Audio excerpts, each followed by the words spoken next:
Have you ever heard of the Sutra of Kṣitigarbha Bodhisattva? It's got this wild cast of characters called the Ghost Kings. And honestly, based on their names alone, you'd think they were straight out of a horror movie. But as we're about to find out, there's a really profound mystery hiding behind these super fearsome titles. So that's the big question, right? When you hear a name like Evil Poison King or Blood Tiger King, your mind pretty much jumps to one conclusion. These guys have got to be some kind of evil spirits from the underworld. But what if that first impression is completely off the mark? I mean, just listen to this lineup. The Evil Poison King sounds like he's in charge of pure malice. Then there's the Blood Tiger King, which just screams primal ferocity. And the Great Conflict King. Seems like he's the one behind all our arguments and battles. These names are definitely designed to be intimidating. But, and this is a big but, they are not what they seem.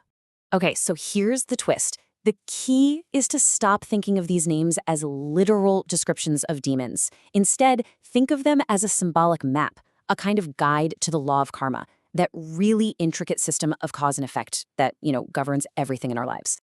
And what's so fascinating is just how organized this whole system is. The Ghost Kings aren't some chaotic mob of monsters. They're all systematically categorized. You've got kings who govern punishment, for the karma that comes from things like anger and jealousy. Then you have kings for daily life, reminding us that even our food and our finances are part of this bigger karmic picture.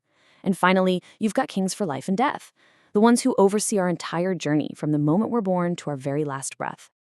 Now, this is really important. This isn't just some broad philosophical idea. The sutra actually describes a super precise, almost bureaucratic system. You can think of it like an unseen administration that's tracking, well, everything. It even has a clear hierarchy and some really interesting dualities. And just to give you an idea of the sheer scale we're talking about, each of these major kings has a massive network of minor kings under their command. The implication here is pretty staggering. Absolutely no action, no matter how tiny or insignificant it might seem, goes unnoticed. The level of detail in this system is just incredible.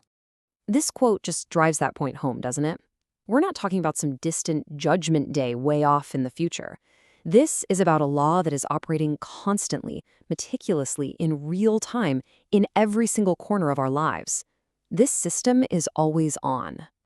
And this is where we get to that duality I mentioned. It's so cool. Take the Tiger Kings, for example. Now, for someone who acts with malice, that tiger becomes a symbol of the fierce, terrifying, and totally inescapable consequences of their actions. It's a real punishment. But for someone on a positive, faithful path, that exact same fierce energy turns into this incredibly powerful force of protection, something that clears obstacles out of their way. See, it's the same force, just experienced in a totally different way, depending on your own actions. So what does any of this ancient stuff have to do with our modern world? Well, this text isn't just some historical curiosity. The map of karma it lays out is actually a powerful mirror for our own lives, right here, right now. Let's look at a super relevant example for today, the King of Waste, or Jumo. Now, this king isn't just about wasting money or food. His domain goes way beyond that. It includes our most precious resources, our time, our focus, and our mental energy. And that brings us to a very modern question, doesn't it? You could say the King of Waste is kind of like the patron saint of digital minimalism. He's asking us to take a hard look at our habits. The endless scrolling, the constant notifications, the information overload. Are we actually investing our energy, or are we just wasting it? This ancient idea is a direct challenge to all of our modern distractions. Okay, here's another powerful one. The King of Sickness, Jujil. This king basically embodies a concept that modern holistic health is only just now really catching up to. That undeniable link between our minds and our bodies. He governs the karma that connects our mental habits, our stress, our anger, our anxieties, directly to our physical health. So if you look at it from this perspective, getting sick isn't just some random biological fluke. It's a kind of feedback.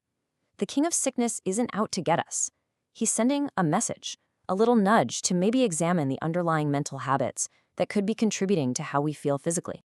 And that brings us to our final section and the ultimate reveal. We started this whole thing with these fearsome, demonic names, but now I think we're finally ready to see the truth behind the mask. This is their true job description. They aren't independent agents of chaos just running around causing trouble. They're guardians. and they operate under the compassionate authority of the Bodhisattva Kṣitigarbha. Their entire purpose is to protect us, to keep us from wandering so far down a negative path that we can't find our way back. All that ferocity, it's a warning sign. Those scary names, they're a wake-up call. They're kind of like cosmic lifeguards, blowing the whistle as loud as they can when we start swimming into dangerous waters. They're not the danger itself, they are the warning system, and it's all born out of compassion. So what's the big takeaway here? Well, learning about these ghost kings is really a practice in mindfulness. It's a way of reminding ourselves that our actions matter, that our thoughts actually have weight. It helps us cultivate an awareness that there is a watching eye, the law of cause and effect woven right into the fabric of our lives. And that's the final thought I want to leave you with, whether you call it karma or consequences or just your conscience. What is that unseen force, that watching eye, that brings order and meaning to your actions? What is it in your life that guards you from going astray?